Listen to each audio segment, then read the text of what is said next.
सभी लोग दोनों हाथ अंत तक खड़े हैं वो भी उठाएं और विकसित ओडिशा के संकल्प की मुट्ठी दीजिए और प्रचंड आवाज से बोलिए, भारत माता की जय जगन्नाथ।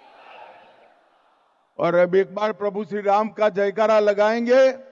मेरे साथ उत्साह से बोलिए, जय श्री राम, जय जय श्री राम। मंच पर उपस्थित ओडिशा के लोकप्रिय मुख्यमंत्री श्रीमान मोहन चरण मांझी जी, मेरे मित्र और केंद्रीय मंत्रिपरिषद में मेरे साथी श्रीमान धर्मेंद्र प्रधान जी, उप मुख्यमंत्री राजा साहब, उप मुख्यमंत्री प्रभाती परिंदा जी, श्री गोकुलानंद मलिक जी, पृथ्वीराज हरिचंदन जी, प्रदीप बल सामंता जी, डॉक्टर कृष्णचंद्र महापात्र जी, यहां की सांसद बहन अपराजिता सारंगी जी और आज के कार्यक्रम में आए हुए सभी भाइयों बहनों को मेरा राम राम, जय जगन्नाथ। प्रभु जगन्नाथ की इस भूमि पर जहां महाप्रभु स्वयं पुरी में विराजते हैं, मैं सबसे पहले महाप्रभु के श्री चरणों में प्रणाम कर कर मेरी बात की शुरुआत करता हूं। विश्व प्रसिद्ध लिंगराज मंदिर, जहां हरि और हर दोनों के दर्शन सबको प्राप्त होते हैं, वो लिंगराज मंदिर, परशुरामेश्वर मंदिर और मुक्तेश्वर मंदिर को भी मैं मन पूर्वक प्रणाम करता हूं। भाइयों बहनों, आज ओडिशा की सहकारिता नीति शुरू होने वाली है। मैं ओडिशा में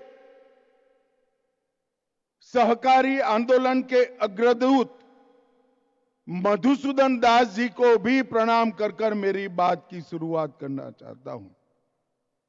भाइयों बहनों, आज यहां पर अनेक कार्यक्रमों का एक ही मंच से लोकार्पण, भूमि पूजन और एमओयू के माध्यम से नई शुरुआत होने जा रही है। आज का दिन ओडिशा के विकास के लिए बहुत महत्वपूर्ण दिन है। सुबह से लेकर शाम तक एक ही दिन में 3200 करोड़ रुपए से ज्यादा के लोकार्पण और खातमुहूर्त हुए हैं। अभी अभी मैं पारादीप से आया, वहां पर इफ्को का सल्फ्यूरिक एसिड बनाने का एक विराट कारखाना लोकार्पित हुआ। इस कारखाने के माध्यम से इफ्को अब सल्फ्यूरिक एसिड के मामले में आत्मनिर्भर होगा और आने वाले दिनों में इफ्को और क्रिप्को मिलकर पूरे देश को सल्फ्यूरिक एसिड के उत्पादन में आत्मनिर्भर करेंगे। ये हमारे मंत्रालय का संकल्प है। यहां पर गृह मंत्रालय, उसकी 3 योजनाएं, सहकारिता मंत्रालय की 4 और ओडिशा सरकार की 173 योजनाओं का लोकार्पण और शिलान्यास हो रहा है। ओडिशा सरकार की 173 योजनाओं में से 61 योजनाएं पूरी हो गई है। उसका मूल्य 1230 करोड़ है और 112 योजना का शिलान्यास होने जा रहा है। इसका मूल्य 2110 करोड़ रुपया है। और आज यहां पर गृह मंत्रालय के 2 विशिष्ट प्रयोजनों के बारे में भी मैं कहना चाहता हूं। एक तो आज ही ओडिशा में नेशनल फॉरेंसिक साइंस यूनिवर्सिटी का भूमि पूजन करने का काम समाप्त हो चुका है और उनका एक टेम्पररी कैंपस भी आज उद्घाटित हुआ है। यहां से ओडिशा के विज्ञान के विद्यार्थियों को शिक्षा के साथ ही, ग्रेजुएट होने के साथ ही फिक्स नौकरी वाले एक प्रकार के कोर्सों में बहुत बड़ी संभावनाएं यहां से खुलने वाली है, जो देश के कानून और व्यवस्था को मजबूती देंगे। और इसके साथ जो 3 न्याय संहिताओं के कानून मोदी जी के नेतृत्व में भारत की संसद ने पारित किए हैं, वो तीनों कानून को सीधे साधे नागरिक, वकील और न्यायमूर्ति और पुलिस अफसर सभी लोग समझ पाए ऐसी भाषा में इनकी प्रदर्शनी का भी अभी थोड़ी देर के बाद यहीं से उद्घाटन होगा और हमारे उप मुख्यमंत्री राजा साहब वहां जाकर इसका उद्घाटन करेंगे। मित्रों, ये जो प्रदर्शनी है, इसके पहले मैं आपको 3 कानूनों के बारे में बताना चाहता हूं। हमने आजादी के इतने सालों तक अंग्रेज की पार्लियामेंट में पारित हुए अंग्रेजों के द्वारा अंग्रेजी शासन को लंबा चलाने के लिए बनाए हुए कानूनों से इस देश की आंतरिक सुरक्षा की चिंता की है। इतने सालों के बाद, लगभग 150 साल बाद, नरेंद्र मोदी जी के नेतृत्व में भारत के संविधान के अनुरूप भारत की संसद से पारित और भारत के लोगों के कानूनी अधिकारों की रक्षा के लिए पारित कानूनों से अब देश चलने लगा है और इसका इतना बड़ा प्रभाव आने वाले दिनों में पड़ने वाला है, मैं आपको थोड़े समय के बाद बताऊंगा। मगर आज मैं ओडिशा की जनता को बताना चाहता हूं कि इस कानूनों के माध्यम से 2028 के बाद कोई भी एफआईआर देश के किसी भी कोने में रजिस्टर होगी, 3 साल के ही समय में सुप्रीम कोर्ट तक न्याय देने की प्रक्रिया समाप्त हो जाएगी। तारीख पे तारीख निर्भर नहीं रहेगा। ये कानून आने वाले दिनों में पूरी दुनिया मानेगी कि दुनिया के सबसे आधुनिक कानून है और ये कानूनों के लिए पूरी दुनिया को ये मानना पड़ेगा कि इस पूरी दुनिया के सबसे वैज्ञानिक कानून भी है। और इसीलिए हमने 7 साल के ज्यादा और 7 साल की सजा जिन जिन धाराओं में है, सभी में एफएसएल का परीक्षण कंपलसरी किया है। कानून तो बना दिया, मगर वैज्ञानिक ही नहीं है तो एफएसएल का परीक्षण कहां से होगा। इसलिए देश भर में फॉरेंसिक साइंस लैबोरेटरीज और नेशनल फॉरेंसिक साइंस यूनिवर्सिटी के कैंपस बनाए रहे हैं। इसके साथ साथ हर जिले में देश में कम से कम एक ऑनलाइन एफएसएल लैबोरेटरी भी बना रहे हैं। आज उसका भी लोकार्पण यहां होने वाला है। देश भर के अधिकारियों का, पुलिस अधिकारियों का ट्रेनिंग हुआ है, कर्मचारियों का ट्रेनिंग हुआ है, न्याय करने वाले न्यायाधीशों का भी ट्रेनिंग हुआ है, वकीलों का भी ट्रेनिंग हुआ है और प्रोसिक्यूशन के लोगों का भी पूर्ण रूप से ट्रेनिंग करने का काम समाप्त कर दिया है। और आज मैं यहां पर जब आया हूं तब ओडिशा में भी इस कानून के कारण जो नए कानूनों से रजिस्टर्ड एफआईआर है उसमें हमने 87% से ज्यादा लोगों को दोष सिद्धि करने का काम करा है।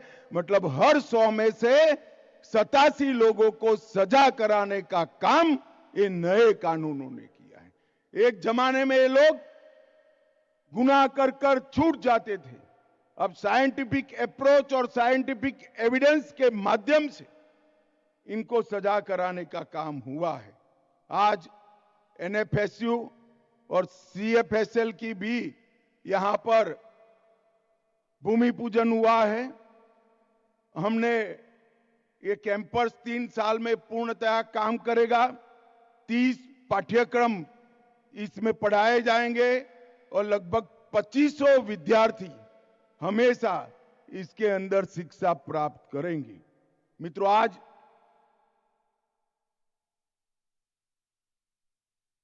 $3347 करोड़ की ओडिशा सरकार की परियोजनाएं भी आगे बढ़ रही है।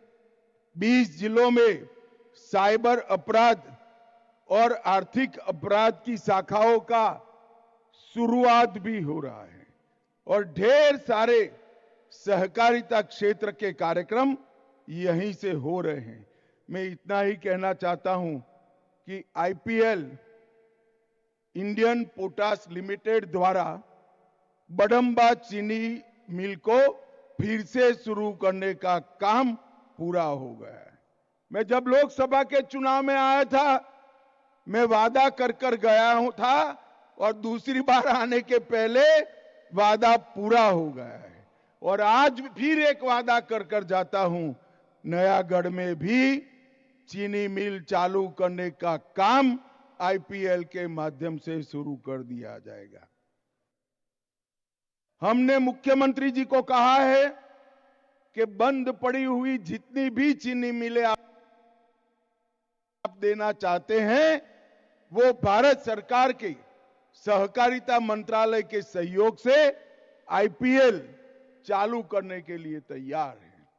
मित्रों, आज इस मंच से मैं कहना चाहता हूं कि ओडिशा के अंदर भरपूर पानी है। यहां पर डेयरी की संभावनाएं बहुत पड़ी हुई है, मगर नवीन बाबू की सरकार ने ना कोऑपरेटिव के लिए कुछ किया, ना डेयरी के लिए किया। मगर आपको चिंता करने की जरूरत नहीं है, अब आपने ओडिया बोलने वाले मुख्यमंत्री को चुन लिया है जो आपकी बात को समझता है। भारत सरकार का सहकारिता मंत्रालय और ओडिशा सरकार मिलकर गुजरात में जिस तरह से 36 लाख माताएं बहनें अमूल को बनाती भी है, चलाती भी है, इसी तरह यहां की डेयरियों को साथ में रखकर हर गांव में एक मजबूत आधार कोऑपरेटिव का हम बनाने का काम करेंगे। भाइयों बहनों, भारतीय जनता पार्टी की सरकार जो कहती है वो करती है। हमने चुनाव में वादा किया था कि 3100 रुपया रेट से हम सारा चावल खरीद लेंगे। मैं तो बधाई देना चाहता हूं मुख्यमंत्री जी और उनकी सरकार को कि बहुत कम समय में ये वादा पूरा कर कर सभी का भुगतान करने का काम भी समाप्त हो चुका है। हमने वादा किया था सुभद्रा योजना का और आज मैं गर्व से कह रहा हूं, हमने 1 करोड़ माताओं बहनों को सुभद्रा योजना का फायदा पहुंचाने का काम किया है। और आज मैं कह कर जाता हूं, हम डेयरियों के गठन के लिए एक विशेष अभियान चलाएंगे जिसके माध्यम से ये ओडिशा की ग्रामीण जनता और विशेषकर माताएं बहनों को समृद्ध करने का हम काम करेंगे। मित्रों, देश की राजनीति कांग्रेस पार्टी के माध्यम से नकारात्मक दिशा में ले जाने का प्रयास कर रहे हैं, हर चीज में नकारात्मक। अभी अभी यहां पर एआई समिट हुई, 80 से ज्यादा देशों के प्रतिनिधि आए, 20 देशों के राष्ट्राध्यक्ष आए। पूरी दुनिया एआई के क्षेत्र में भारत की प्रगति का बखान कर रही थी और उसी मंच पर पहुंचकर कांग्रेसियों ने कपड़ा उतारकर भारत को बदनाम करने का कुत्सित प्रयास किया है। मैं इस प्रयास की घोर निंदा करता हूं और मैं राहुल जी को भी कहना चाहता हूं कि आपके 20 लॉन्चिंग फेल हुए हैं। अगर ऐसा ही करोगे तो 100 तक आपका नंबर लगने वाला नहीं है। भाइयों बहनों, ओडिशा के अंदर कई सालों से 2 दशक से ज्यादा समय से ओडिशा का विकास रुका पड़ा था। बार बार जनादेश के बावजूद यहां के शासक जनादेश को जनता की मजबूरी मानते थे।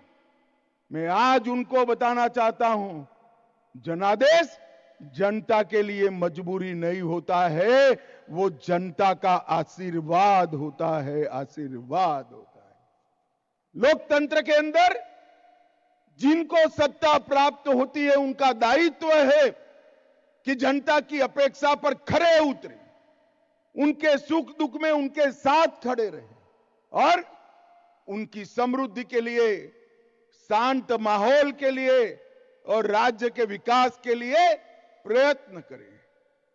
और 20 साल तक शासन कर कर ओडिशा के विकास को ठप कर दिया था। मैं ओडिशा की जनता का इस मंच पर से हृदयपूर्वक धन्यवाद करना चाहता हूं, हृदयपूर्वक।